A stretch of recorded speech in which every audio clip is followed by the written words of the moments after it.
Growing up in the small town of Millbrook, our two-story house wasn't much to look at, but it was home. My parents, both teachers at the local school, made sure my sister Jane and I never went without, even if we weren't swimming in luxury. They had this way of stretching a teacher's salary to make everything work, and somehow, they always did. Jane was my big sister, my best friend, and everything I wasn't. While I preferred the quiet company of books and sketch pads, she was like a firecracker that lit up every room she entered. I can still picture us as kids, climbing the old oak tree in our backyard, making up wild stories about being explorers or royal princesses. Those were simpler times, before our paths started to diverge. As we grew older, the differences between us became more pronounced. Jane was everything I wasn't: outgoing, talented, and seemingly perfect in every way. She wrote poetry that made our English teacher cry, starred in every school play, and still found time to be a star player on the basketball team. Meanwhile, I was just there. The quiet one. The one who'd rather spend lunch break in the library with a book than in the cafeteria with crowds. Our parents never played favorites, at least not openly. They celebrated Jane's achievements with the same enthusiasm they showed for my decent grades and quiet accomplishments. But there was always this unspoken understanding that Jane was destined for greater things. When college acceptance letters started arriving, it wasn't a surprise that Jane got into Riverside University, one of the most prestigious schools in the state. I still remember the day she got her letter. Mom and Dad couldn't stop crying with joy. "Our baby's going to Riverside," Mom exclaimed, hugging Jane tight. "We always knew you were special." Dad was already on the phone, calling relatives. "Did you hear? Jane got into Riverside. Full academic scholarship." That was the beginning of the real divide between us. Not that we stopped loving each other, but life has a way of pulling people in different directions. Jane moved to the city, and I stayed behind, still in our childhood home, still trying to figure out who I was supposed to be. Little did I know then that our sisterly bond would be tested in ways I never could have imagined. That a single golden ring would shatter everything we'd built over the years, and force me to question everything I thought I knew about family, trust, and forgiveness. The phone calls home from Jane became a weekly ritual of success stories and achievements. Each time, I'd sit at the kitchen table, watching Mom's face light up as Jane shared her latest triumph at Riverside. "Did you hear?" Mom would gush to anyone who'd listen. Jane's research paper was published in the university's psychology journal. "She's only a sophomore." Dad would chime in, "And she's maintaining a 4.0 GPA while doing all this extra research. That's our girl." I spent those 2 years after high school working at the local diner, saving what I could for community college. When I finally enrolled at Millbrook Community College, my parents managed a smile and a "That's nice, dear." It wasn't Riverside, but it was something. "You know, Jane was on local TV again yesterday," Mom announced during dinner one evening. They interviewed her about her research on childhood development. She looked so professional. "That's great," I mumbled, pushing my peas around my plate. I worked hard at my studies, I really did. But somehow, getting a B+ in Introduction to Business didn't quite measure up to Jane's published papers and television appearances. My achievements were like candlelight next to her spotlight. After graduation, reality hit hard. While Jane was already establishing herself at Preston Medical Center as a rising star in their psychology department, I was dropping off resumes at local businesses with no callbacks. That's how I ended up working at Aunt Sarah's store as an assistant administrator. She took me on with that look of pity I was getting used to seeing. "It's just temporary," Aunt Sarah said, showing me around. "Until you find something more suitable for someone with a degree." Then came the news that changed everything. Jane called one Sunday evening, her voice bubbling with excitement. "Mom, Dad, I met someone," she squealed over speakerphone. "His name is Michael, and he's a lawyer at Blackwell and Associates. His family owns half the buildings downtown." I watched my parents exchange knowing looks of approval. Of course Jane would find someone as successful as she was. "He's taking me to Paris next month," Jane continued. His family has an apartment there, can you believe it? That's wonderful, sweetheart, Mom exclaimed, while Dad beamed with pride. I sat there, in my old sweatpants, still living in my childhood bedroom, making minimum wage at my aunt's store.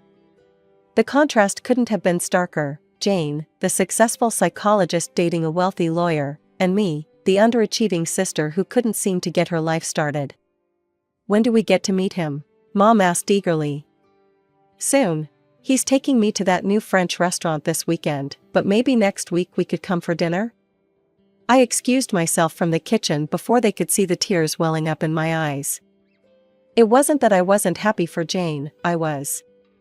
But each of her successes somehow felt like they were highlighting my failures.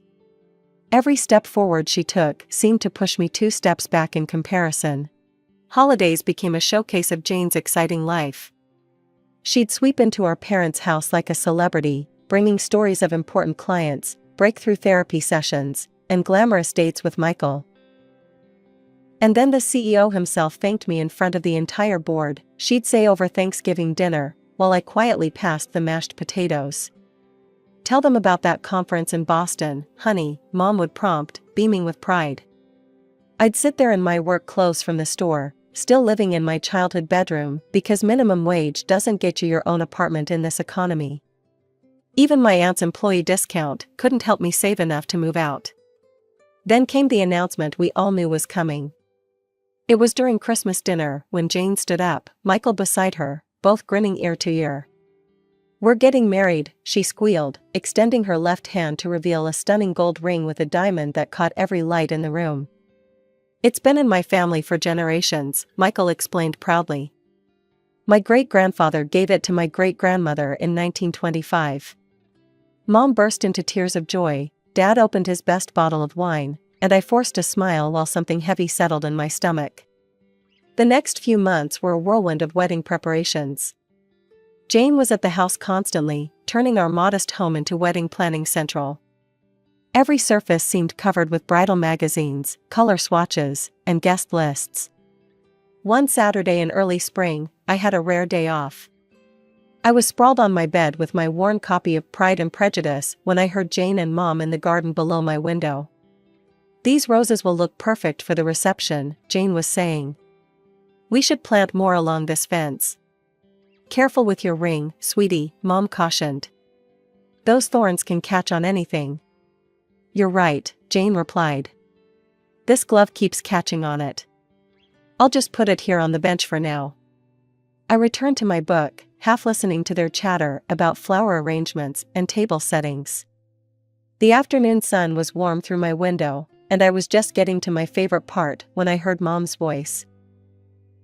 We should get more fertilizer if we're planting all these new roses. Let's run to the garden center. Good idea, Jane agreed. Chris, we're going to the store. Be back soon. I mumbled an acknowledgement, too engrossed in my book to really pay attention.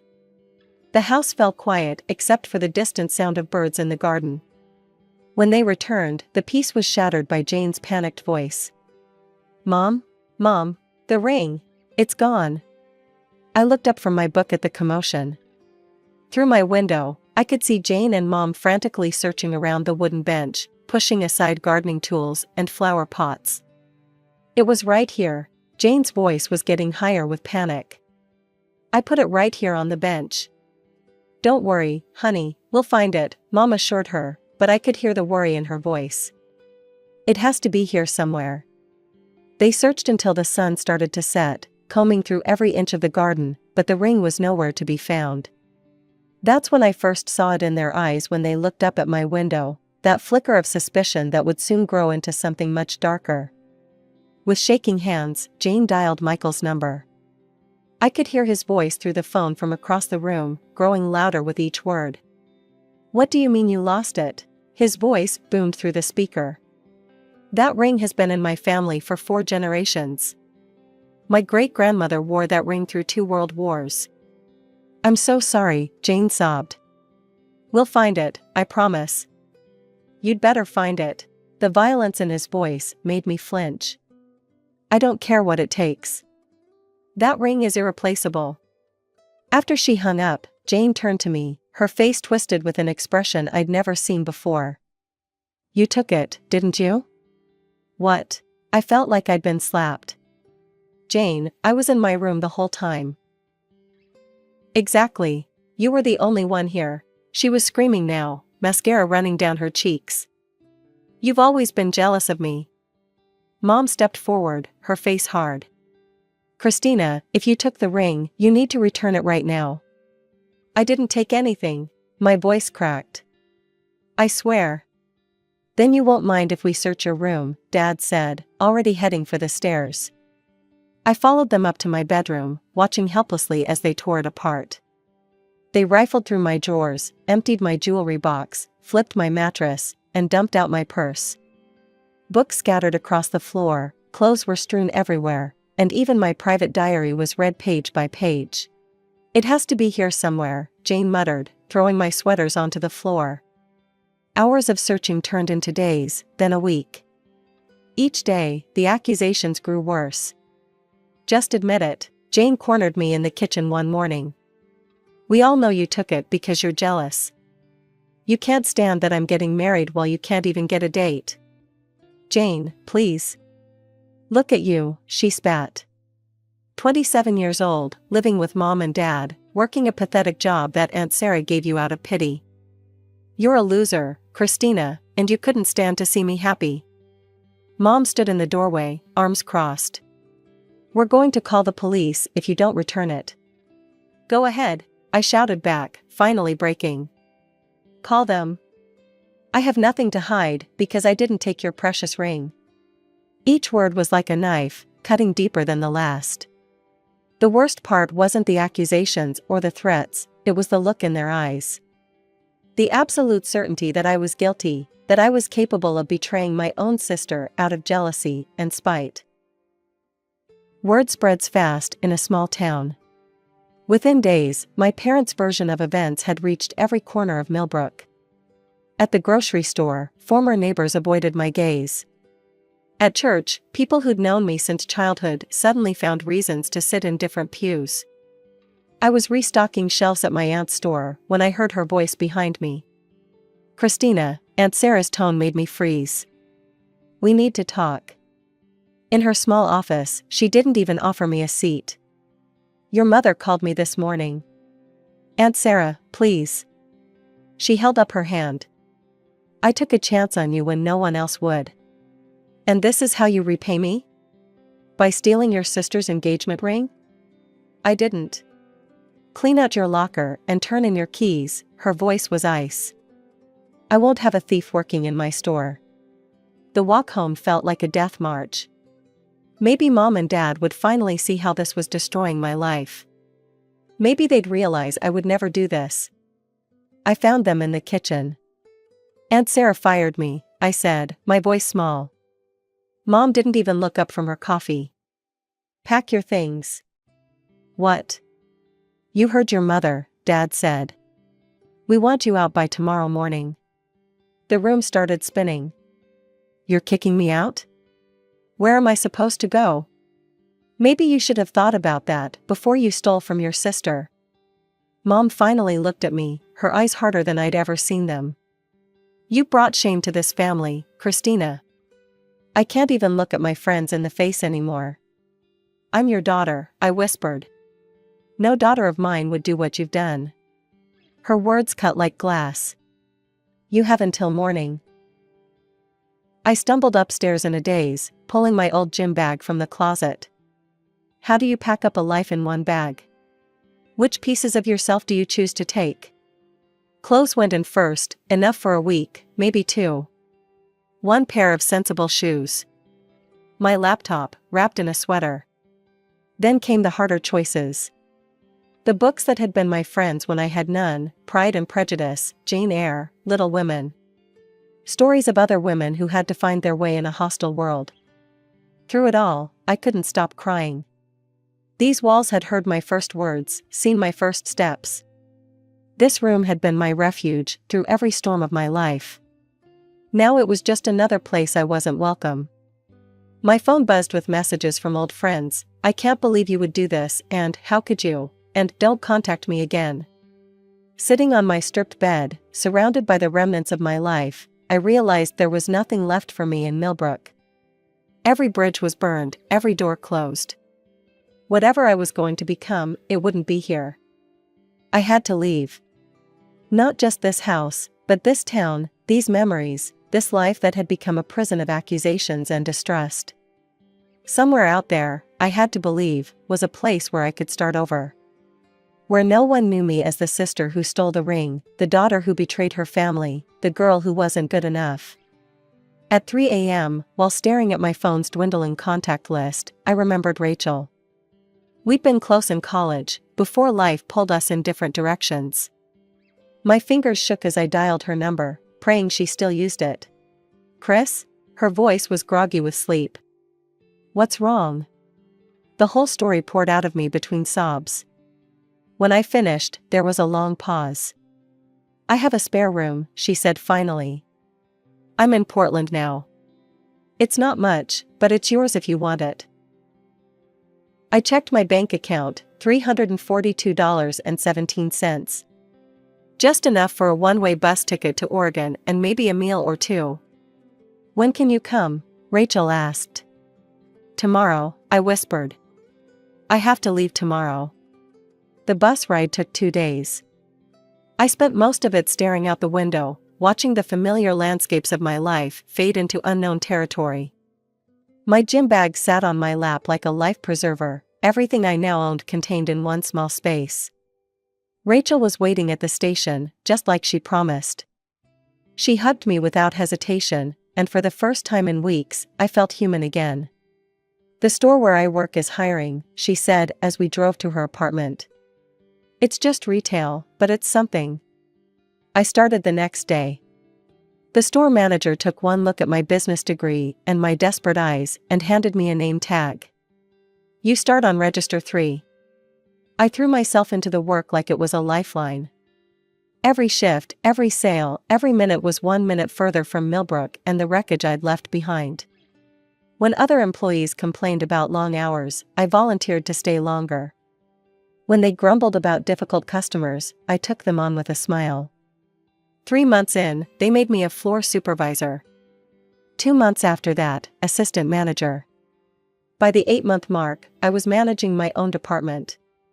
"You're different from most people we promote," my district manager said during my review. "You have hunger."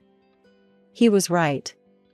I was hungry, not just for success, but for vindication, for proof that I could be more than what my family thought I was. The day I signed the lease on my own apartment was the day I finally felt free. It was small, just a studio with a kitchenette, but it was mine.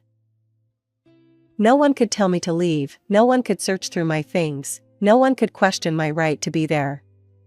I changed my phone number that same day. Deleted every social media account. Erased every digital footprint that could lead back to Millbrook. Rachel thought I was being extreme, but she didn't argue.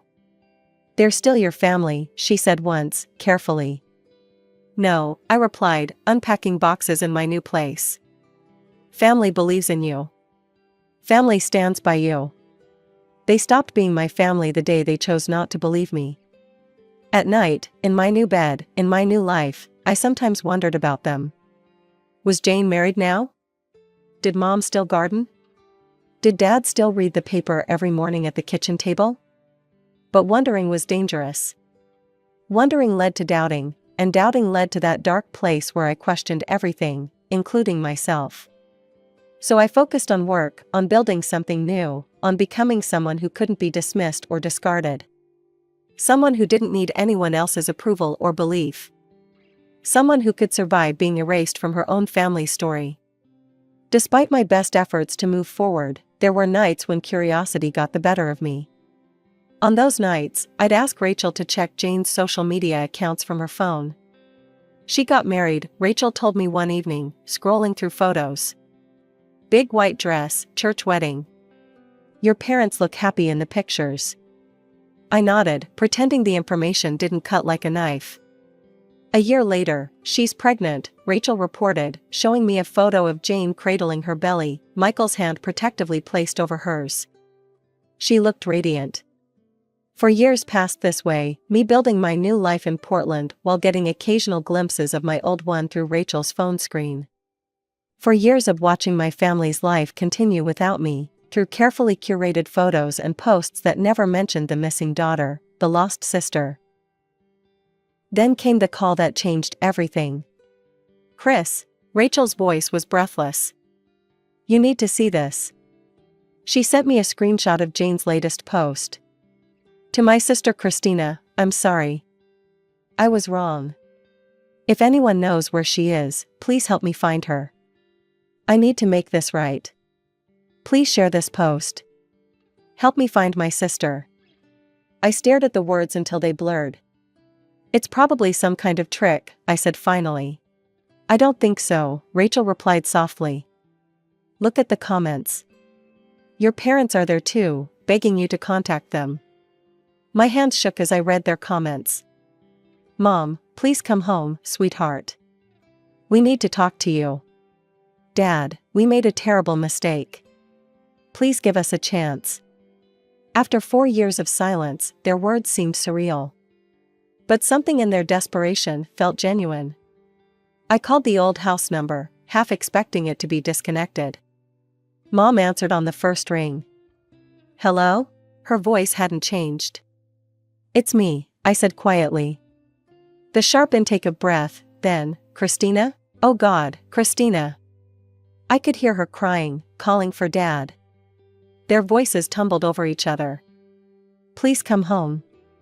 We need to see you. There's something you need to know." "I can come next weekend," I heard myself say. The drive back to Millbrook was the longest of my life. Each mile marker brought back memories I'd tried so hard to bury. The town looked exactly the same, as if it had been frozen in time while I'd been away. Jane's car was in the driveway when I arrived. My heart hammered against my ribs as I walked up the familiar path to the front door. They were all waiting in the living room, Mom, Dad, and Jane. 4 years had changed them too.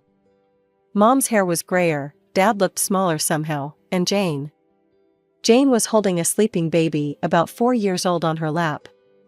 "We found it," Mom said, her voice breaking. "The ring. We found it." Dad stepped forward. "We were replanting the roses last week, and there it was, tangled in the roots." "Right where?" "Right where I knocked it off the bench that day," Jane finished, tears streaming down her face. "The ring fell, and then we covered it with soil while planting. It's been there all this time, growing deeper with the roses."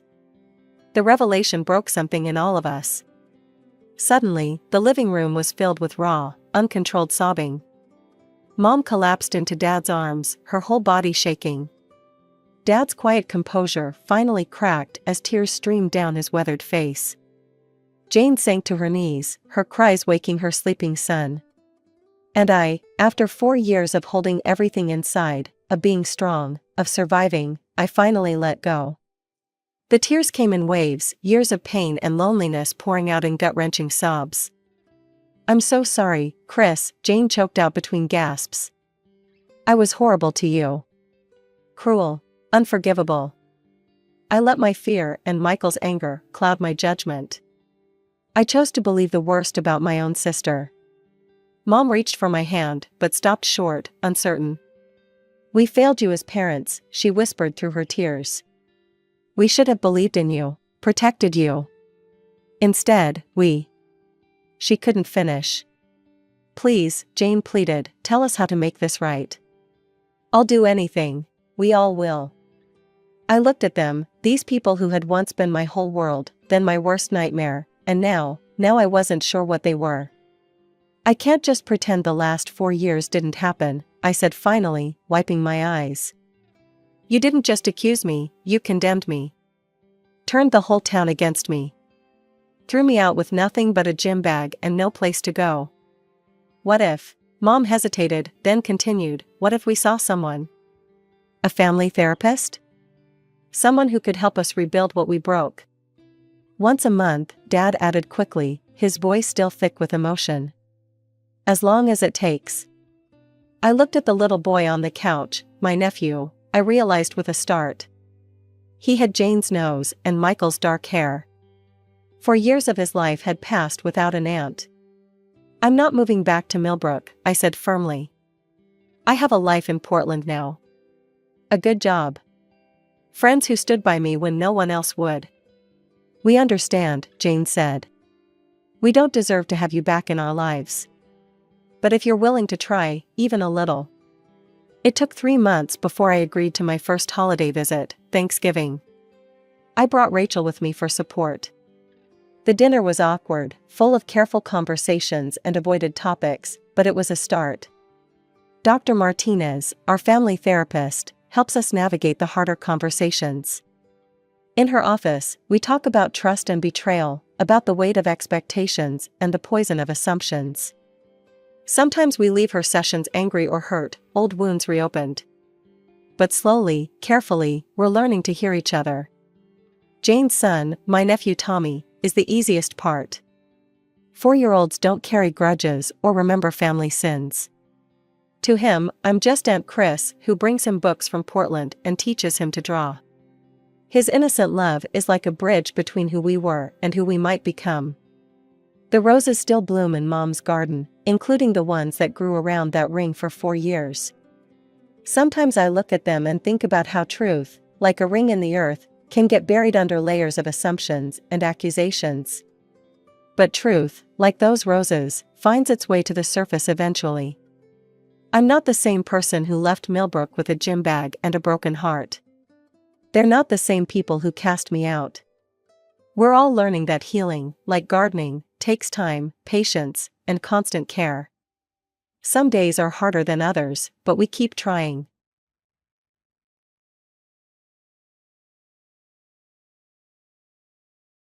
Hi, I'm Dorothy. The day that changed everything for me started just like any other. I decided to surprise my kids with an early pickup from school, and we were all laughing and joking as we walked through the door. But the laughter stopped the moment we stepped into the living room. There she was, a woman I had never seen before, sitting comfortably as if she owned the place. Beside her was a little boy, maybe 4 years old. "Can I help you?" I asked, confused as my kids clung to me, sensing the tension. The woman stood up, smoothing her dress. "I'm Linda, and you must be Dorothy. I've heard so much about you," she said with a smile that sent a chill down my spine. "Why would you be talking about me?" I asked, trying to keep my voice steady as my heart raced. While she replied, a smirk playing on her lips, "Because we have something in common. Your husband. My lover. And this," she gestured to the boy, "is our son." It felt like the floor had disappeared beneath me. "That's impossible. My husband would never." But even as I spoke, the pieces started to fit together. The late nights, the unexplained absences, the secrecy. I felt sick. Just then, my husband walked in. The look on his face said it all. He knew he'd been caught. "Dorothy, I can explain," he started, but I held up my hand to stop him. "Don't. Just don't. How could you do this to us, to our family?" He looked at the floor, unable to meet my eyes. "I never meant for you to find out this way." "Find out?" I laughed bitterly. "So you were just going to keep this a secret forever? What were you thinking?" "I don't know. He trailed off, unable to find the words. The kids were watching us, their eyes wide. I knew I had to be strong for them. I turned back to Linda. "You need to leave. Now." Linda scoffed. "I'm not going anywhere. He promised he'd take care of us." "That's not my problem," I said firmly. "You need to leave my house." There was a tense standoff, a moment where no one moved. Then my husband spoke up. "Maybe we can work something out. Linda, give us a moment." Linda and her son left the room, and my husband turned to me. "Dorothy, please, let's talk about this." But I heard enough. "There's nothing to talk about. You've made your choice, and now I'm making mine. We're leaving." I gathered our things, ushering the kids out of the house. They were full of questions, but I had no answers for them, not yet. As we drove away, I looked in the rearview mirror at the life I was leaving behind. It was the hardest thing I'd ever done, but I knew it was the only choice I had. A few months passed since the day I walked away from my old life. My kids and I were now in a small but cozy apartment in a new neighborhood, starting fresh. The adjustment was tough, not just for me but for the kids too. They missed their dad, but they were resilient, just like their mom. One evening, After a long day of juggling work and the kids, I finally got them to bed. That's when my phone rang. It was him, my ex-husband. "Dorothy, please, just hear me out." "There's nothing left to say," I replied, trying to keep my voice steady. "I made a mistake, a huge mistake. I want to make things right." "Right? How can you possibly make this right?" "I miss you and the kids. I'm a mess without you. That's not my problem anymore. You made your choice." "Dorothy, I'm sorry. I really am." "Sorry doesn't change what you did. Sorry doesn't fix our family." He was silent for a moment. "Can I at least see the kids?" I took a deep breath. "I don't want you near us. Not now, maybe not ever." He let out a long sigh. "Okay, I respect that. Just, if you change your mind." "I won't." I hung up the phone, my hands shaking. It wasn't easy, but I had to be strong for me and for my kids. The next day, I was at the grocery store with the kids when my phone buzzed. It was a text from him. I quickly put the phone away, not wanting to read it. "Mommy, are we going to see Daddy soon?" my youngest asked, tugging at my sleeve. I knelt down to their level. "Not for a while, sweetie, but we have each other, right?" They nodded, though I could see the sadness in their eyes. We continued our shopping, trying to keep things as normal as possible, but nothing about our lives was normal anymore. The days turned into weeks, and slowly, we started to find our rhythm. I was working 2 jobs to make ends meet, and every day was a struggle. But we were surviving. But I was managing.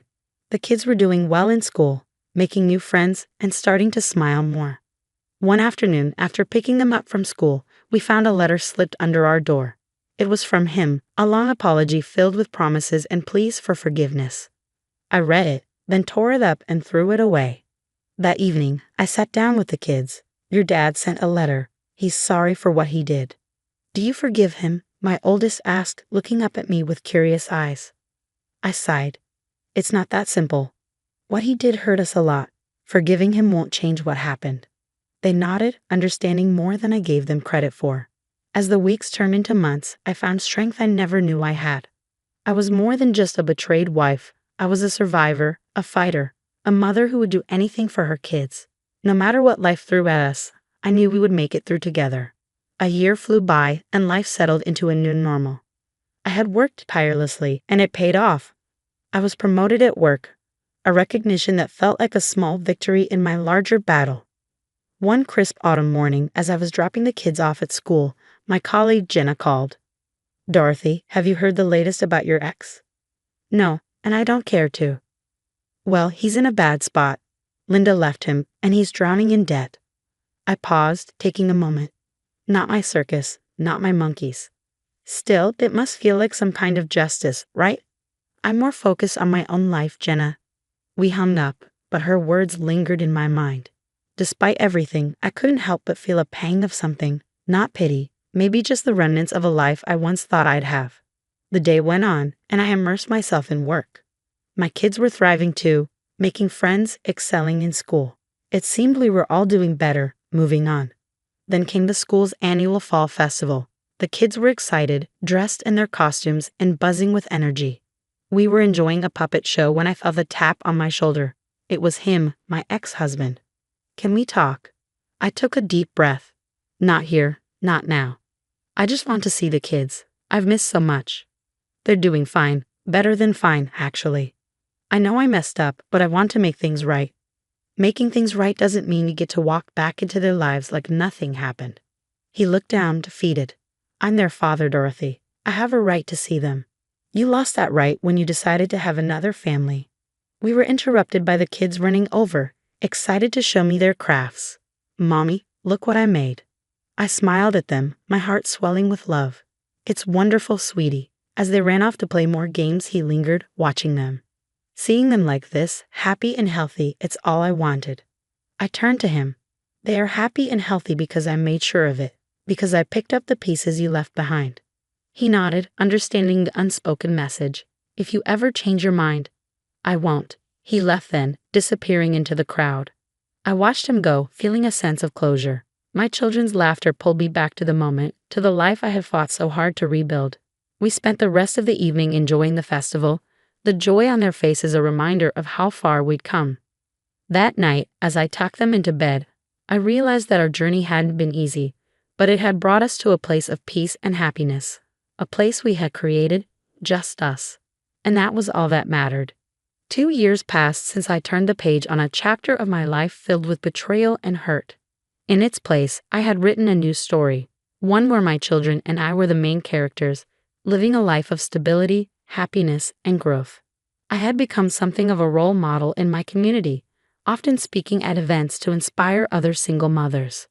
It was at one such event, a sunny Saturday afternoon at a community gathering, where I was sharing my story with a group of women. We were all exchanging our struggles and triumphs. Just remember, ladies, our strength is in our resilience. We can, and we will, overcome anything. The women nodded, some wiping away tears, others smiling in solidarity. It was a powerful moment, one that reminded me of how far I'd come. After the talk, as I was mingling with the attendees, I noticed him in the crowd, my ex-husband, looking older and wearier than I remembered. He approached me hesitantly. "Dorothy, can we talk?" I excused myself from the group and turned to face him. "You look good. You all look really good." "Thanks, we are good. I've been wanting to talk to you. I've changed, Dorothy, really changed. Change is good. It's necessary.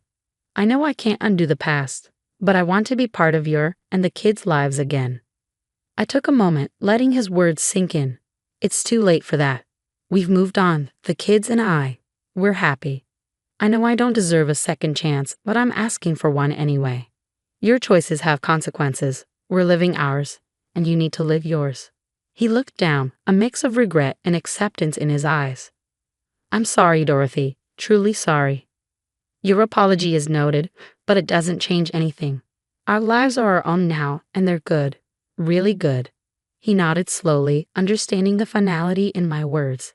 "I hope you find peace, Dorothy. You and the kids deserve it. We already have. Goodbye." As he walked away, I felt a deep sense of closure, a final confirmation that I had made the right decision for me and my children. I turned back to the group of women, my heart full of gratitude for the life we had built. Later that evening, as I celebrated our journey with my children, I realized that this was our triumph, not just mine, but ours. We have faced adversity and come out stronger on the other side. We had found happiness and peace. Peace in our own little world, a world we had created together. "Mom, are we going to do something fun tonight?" my youngest asked, pulling me back to the present. "Absolutely. How about a movie night with popcorn?" Their cheers filled the room, and as we settled down to watch a movie, I looked at their faces, lit up with excitement and joy. This was my victory, our victory. A life rebuilt on our terms, full of love, strength, and endless possibilities. The story of Dorothy's journey has come to an end. Her resilience and determination led her to a new life of independence and happiness. But here's a thought-provoking question for you. Do you think Dorothy should have given her ex-husband a chance to be part of her and their children's lives again? Or was her decision to move on without him the right one? Share your thoughts in the comments below. And if you enjoyed this story, don't forget to like and subscribe.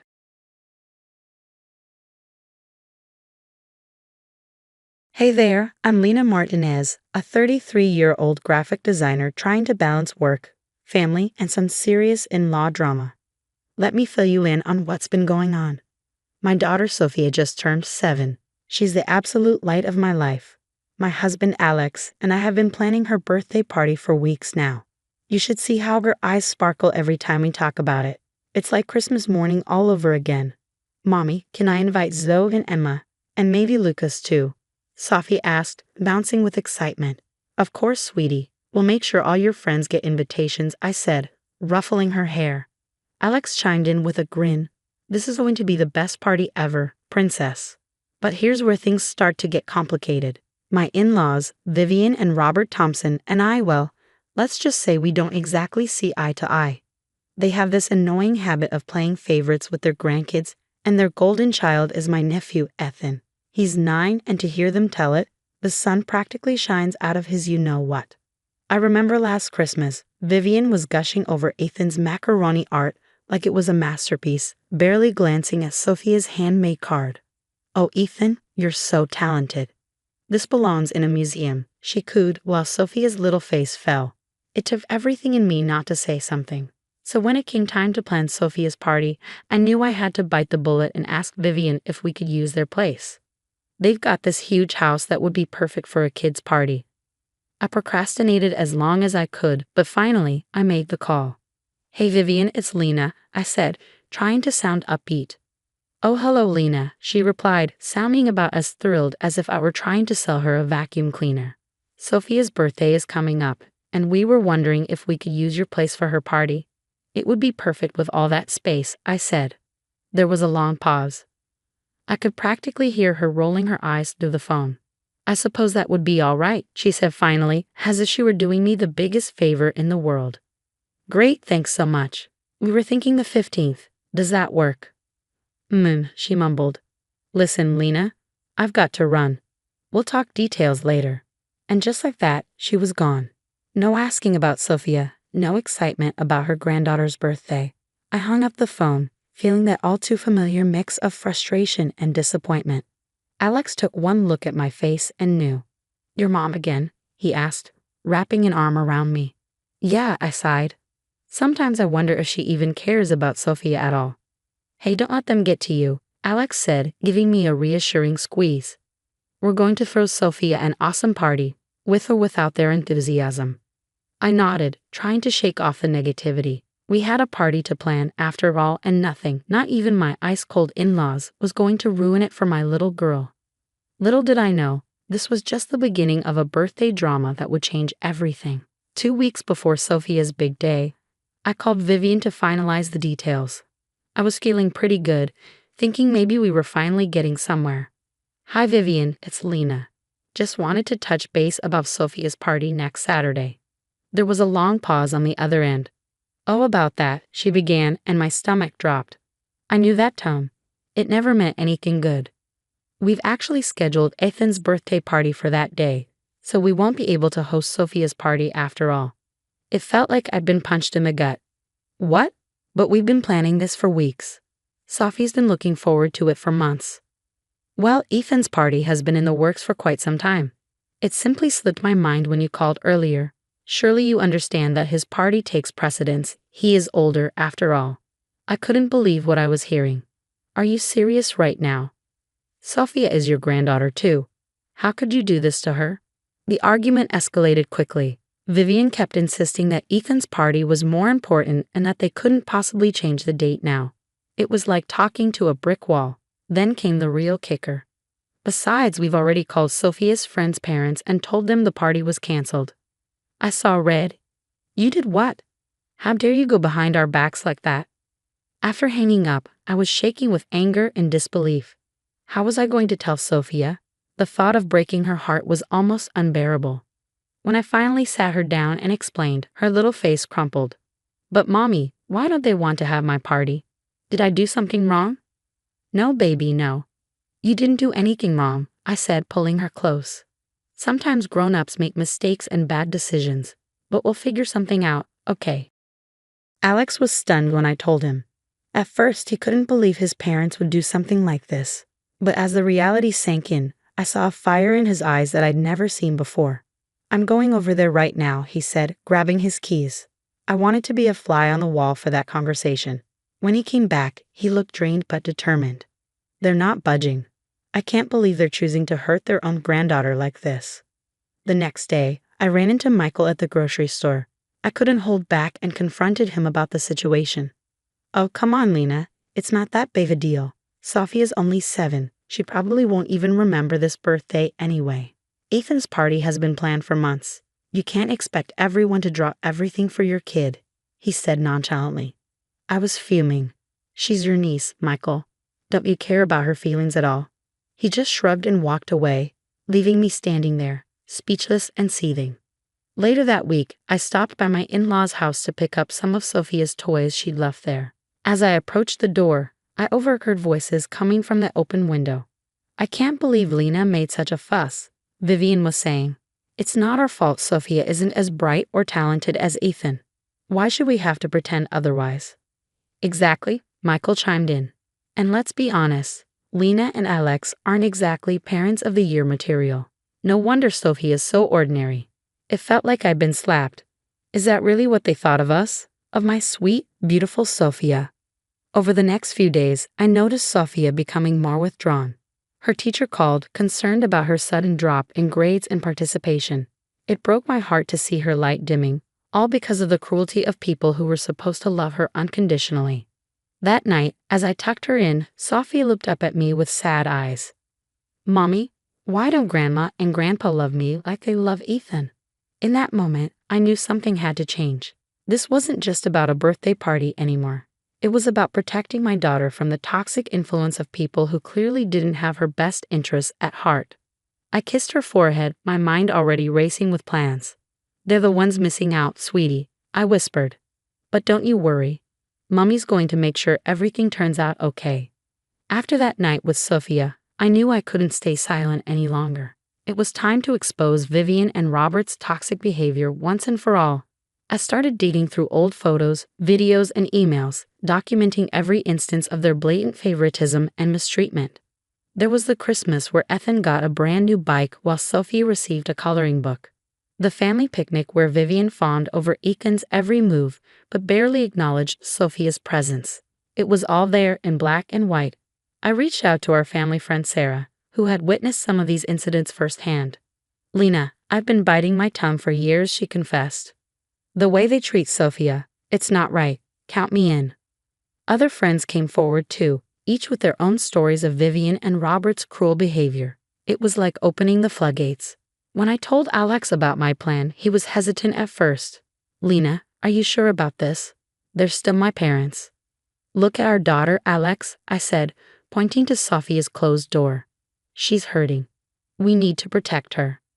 The next day, Sophia's teacher called again. Her grades were slipping further. That was the tipping point for Alex. "Okay," he said, his jaw set. "Let's do this." As I was gathering evidence, I stumbled upon something unexpected. While going through some old papers Alex had brought home from his dad's office, I found some questionable financial records. The numbers didn't add up, suggesting Robert might be involved in some kind of fraud. "Holy crap," I muttered, staring at the documents. This was bigger than I'd anticipated. I debated what to do with this information. It felt like dynamite in my hands. Finally, I decided to make an anonymous tip to a local investigative reporter known for exposing corporate misconduct. "I got a story for you," I said when she answered.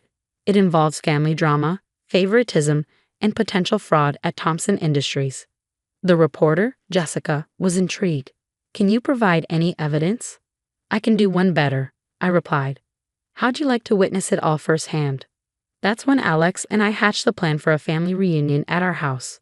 We invited all the extended family and close friends, including Vivian, Robert, and Michael. The stage was set. As the day approached, we prepared our presentation, videos, photos, testimonials from friends, all ready to expose the truth. It was all there, a comprehensive showcase of years of cruelty and favoritism. The night before the reunion, Alex and I sat at the kitchen table, going over everything one last time.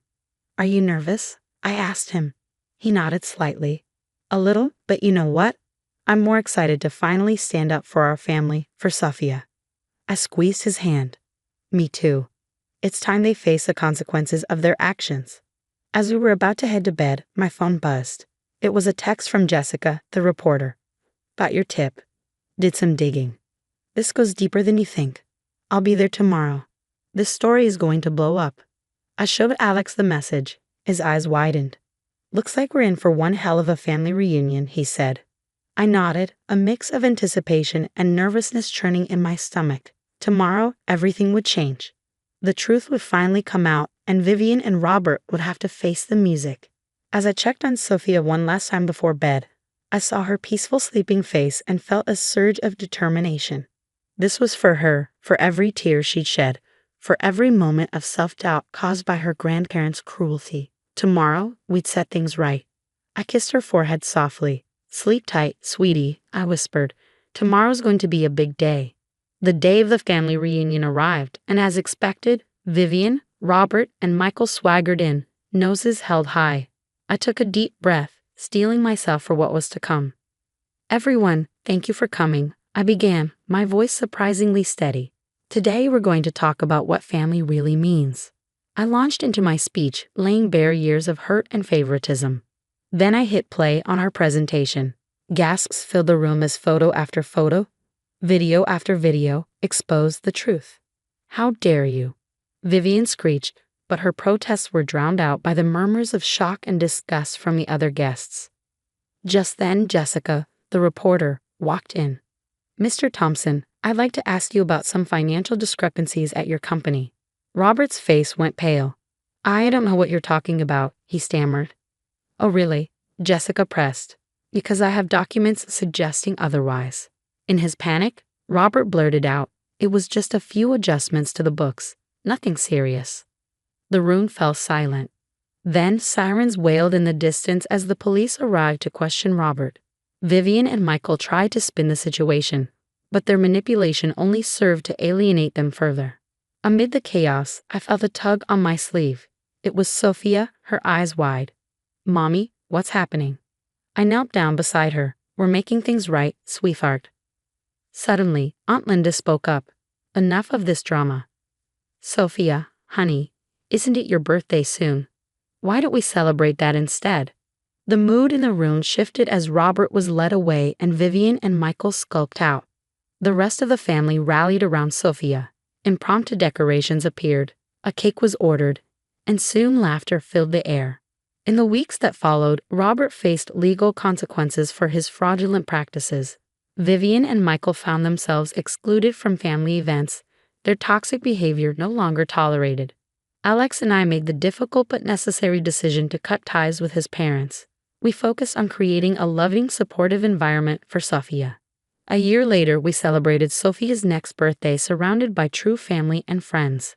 Her laughter echoed through the house as I watched her blow out her candles, her eyes shining with joy.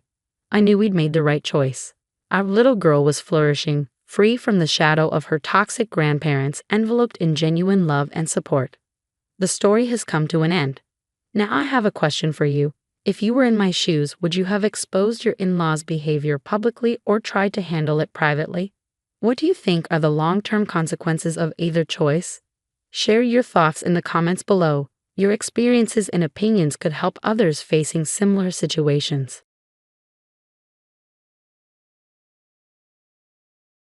Hi, I'm Emily. Growing up, my life was like being a shadow in a brightly lit room.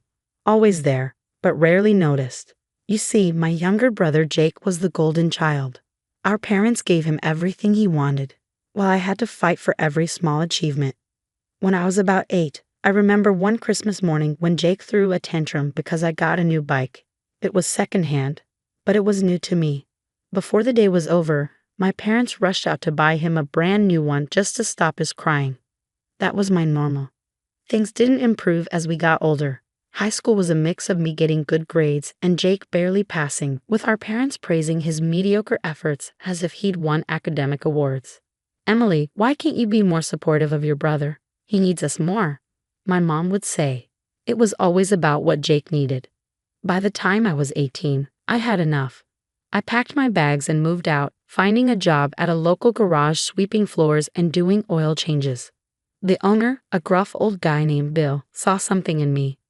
"You've got a knack for this," he told me one day, handing me a wrench. That was the start of my education in auto repair. Over the next 7 years, I worked my way up from that dusty floor to becoming Bill's top mechanic. I saved every dime I could, working nights and weekends at the garage. When Bill decided to retire, I was ready. With the money I'd saved and a small loan, I bought the shop. At 25, I became the owner of my own business, Emily's Auto Clinic. The place wasn't much at first, just a couple of old lifts and a waiting area that smelled like motor oil and coffee, but it was mine. I worked hard, revamped the shop, hired a few good people, and soon we were known as the best in town. My success, though, seemed to only deepen the divide back home.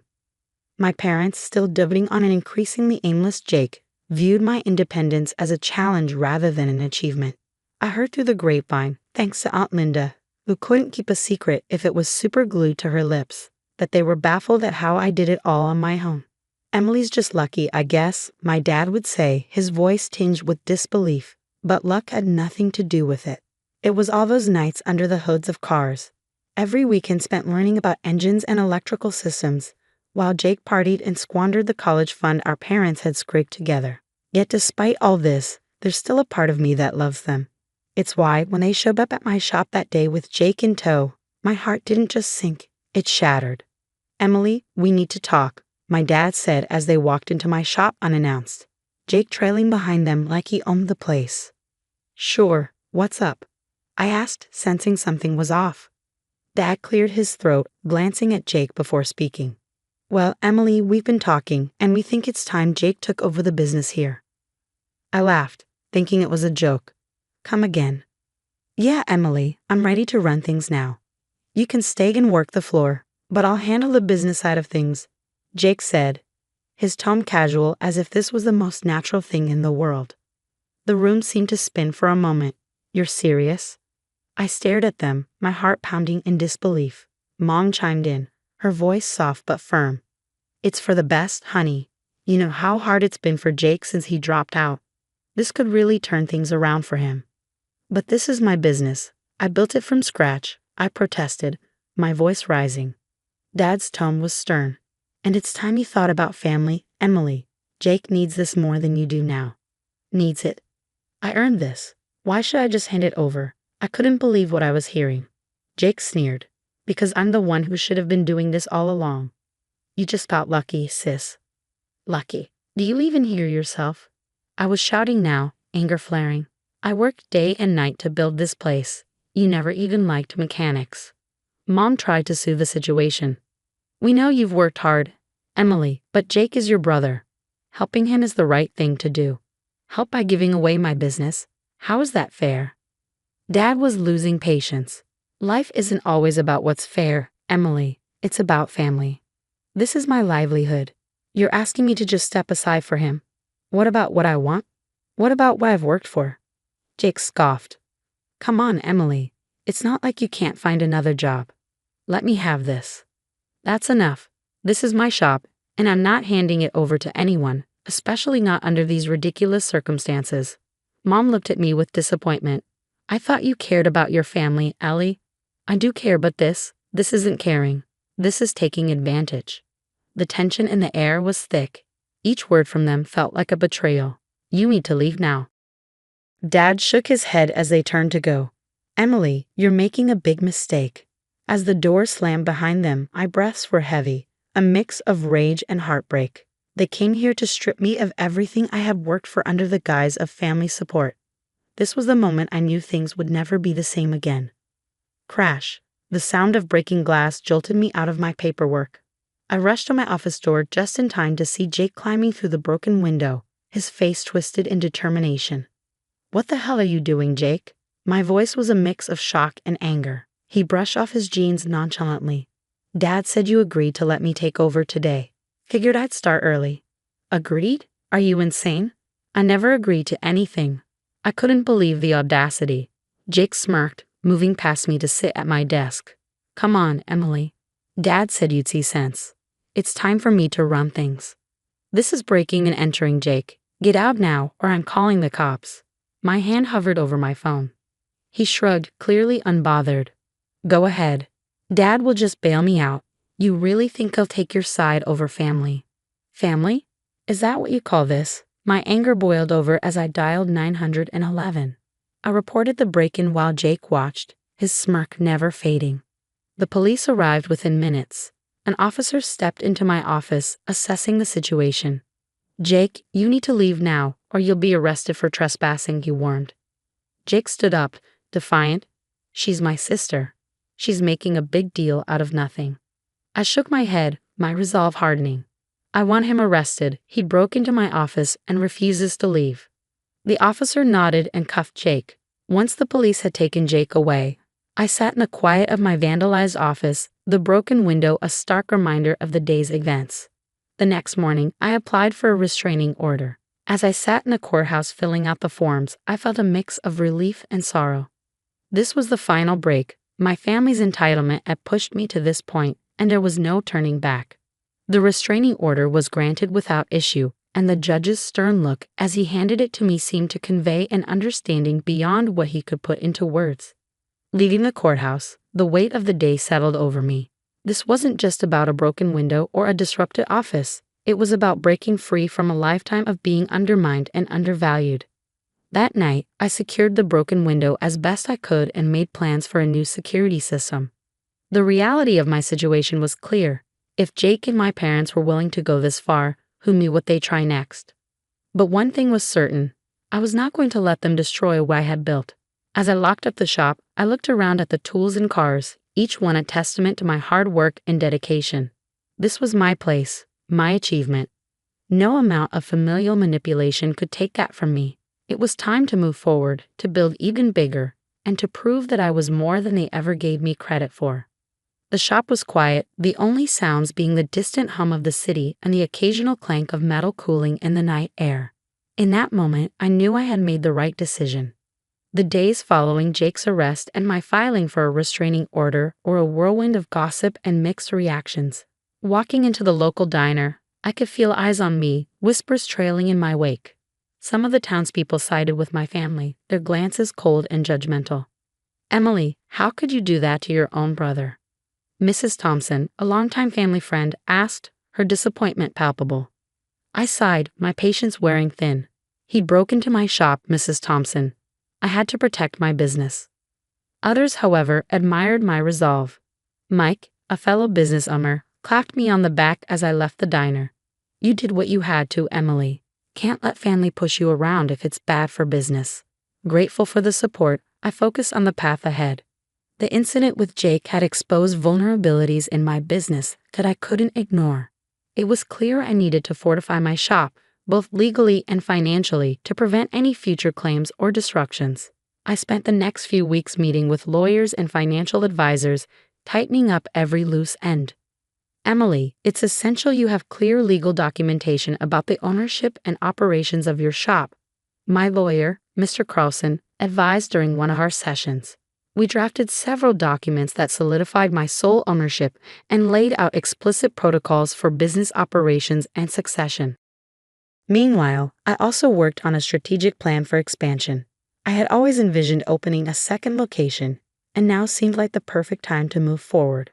Researching potential spots, I drove around neighboring towns, scouting locations that offered growth opportunities. One promising area had a high demand for auto repairs, but few service providers.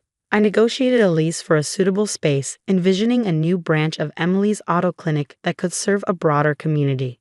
Back at the shop, I held meetings with my team, keeping them updated and involved. "We're expanding," I announced one afternoon, a buzz of excitement filling the room. "And I want all of you to be a part of this journey.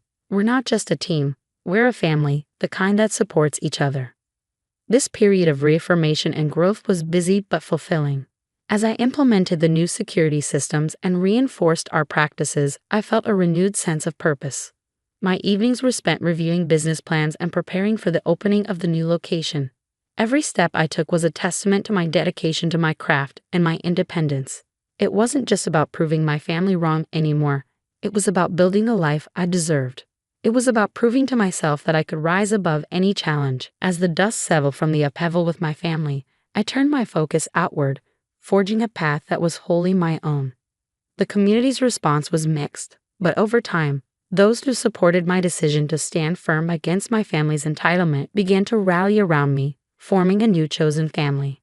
The centerpiece of this new chapter was Mia, a young woman fresh out of vocational school, hungry for an opportunity to prove herself in the world of auto mechanics, a world still dominated by men. When she first walked into my shop, her situation mirrored the early days of my own career. "I've knocked on every door in town, Emily," Mia admitted during her interview, her eyes determined yet anxious. "Yours is the last shop on my list." I saw a younger version of myself in her, the same drive, the same need to prove that talent isn't gendered. "You're hired," I said without a second thought. "But I'm warning you, it's tough here, and I run a tight ship." Mia grinned, the relief evident on her face. I wouldn't have it any other way. Mentoring Mia was as much a learning experience for me as it was for her. As I taught her the intricacies of diagnostics and repair, she reminded me of the power of resilience and the importance of giving someone a chance. The chance I once craved and fought for. Together, we tackled complex repairs and overhauled engines. Her presence brought a new energy to the shop, and her quick learning and dedication quickly earned her the respect of the rest of the crew. It wasn't long before customers were asking for her by name. "Seeing you handle that wrench, it's clear you were meant for this," I told her one afternoon, a smile playing on my lips as we worked on a particularly stubborn old truck. Mia wiped the sweat from her brow, returning the smile.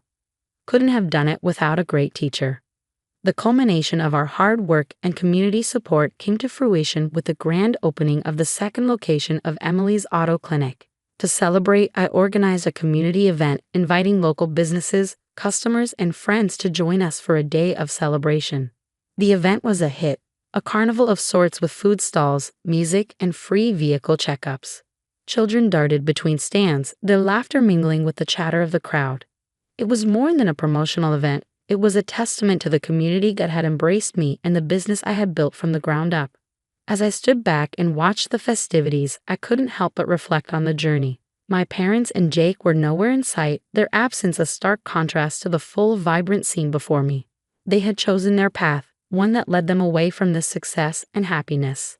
In their place, I had found a richer connection with those around me, proving that family isn't always defined by blood.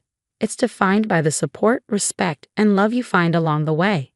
Here's to new beginnings, I toasted with Mia, raising my glass to the bustling crowd, to the thriving business, and to the endless possibilities that lay ahead.